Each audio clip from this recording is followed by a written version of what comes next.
Za nami coroczny turniej Huberta Jerzego Wagnera, zwycięstwo Polaków, jednak okupione małymi stratami. Chodzi mi o ostatni mecz z Rosją.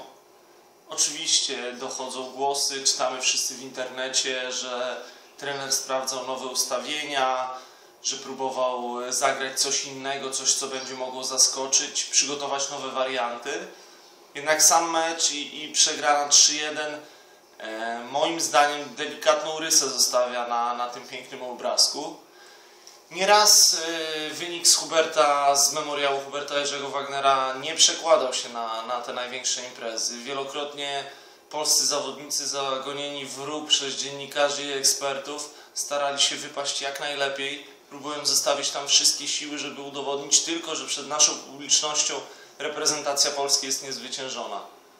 W tym roku wydaje mi się, że trener fajnie to rozwiązał, zwyciężył, z czego powinniśmy być zadowoleni, ale tak jak powiedziałem, zawsze powinniśmy doszukiwać się czegoś lepszego, pracować nad sobą, poprawiać swoją jakość, żeby prezentować jak najwyższy poziom.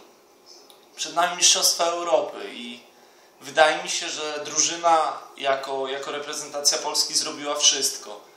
Nie słyszeliśmy, żeby były jakiekolwiek problemy z przygotowaniem. Wszystko jak na najwyższym poziomie. Federacja nasza zapewniła chłopakom bardzo dobre warunki. Gramy u siebie, wielki turniej, który na pewno będzie czymś nowym. Nie tylko dla naszych kibiców, ale dla zawodników, którzy pierwszy raz przyjadą do naszego kraju.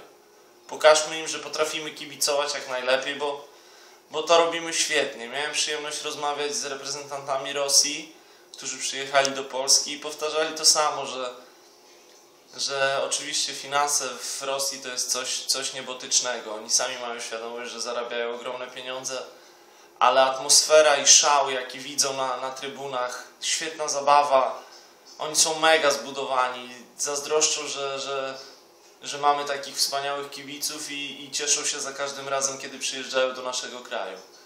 Twierdzili, że na Mistrzostwach Europy będzie ciężko, ale oni zmienili swoją mentalność, w głowie mają tylko zwycięstwo. Fajnie by było zobaczyć w finale reprezentację Polski i Rosji.